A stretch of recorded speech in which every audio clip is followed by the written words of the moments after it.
Apakah nasib itu benar-benar ada? Atau benarkah takdir itu telah digariskan? Bagaimana dengan manusia yang berkehendak bebas? Dalam permadani kosmos yang luas, benang-benang logika kuantum merajut pola yang rumit, yang mengatur perilaku partikel pada skala terkecil, menentang dasar-dasar pemahaman klasik kita tentang realitas. Di sini, di tingkat subatomik, partikel ada dalam keadaan superposisi, mengisi berbagai keadaan sekaligus secara bersamaan sampai kelak diamati.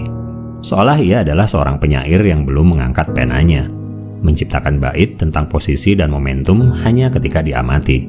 Seolah tindakan mengamati memberi bentuk pada potensi kabur tentang keberadaan mereka. Atau jangan-jangan kenyataan itu sendiri adalah kolaborasi, dialog antara pengamat dan yang diamati, masing-masing membentuk dirinya sendiri dalam interaksi kosmik. Di tengah pertunjukan kuantum ini, tidak bisa tidak, kita merenungkan tentang sifat takdir.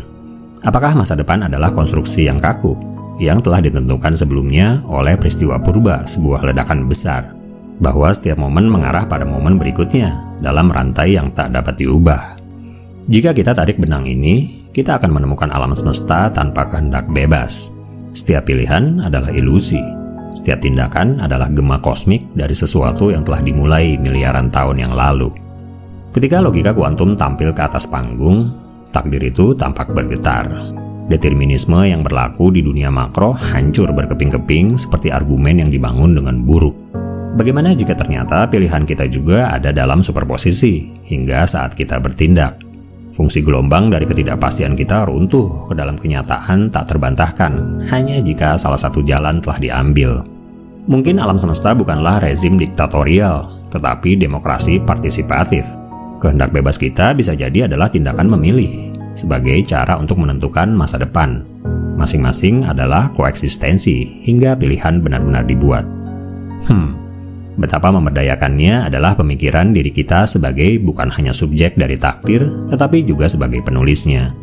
Di sini kehendak bebas dan nasib bukanlah musuh dalam selimut, tapi satu kesatuan utuh yang menyusun narasi yang selalu berkembang bersama realitas.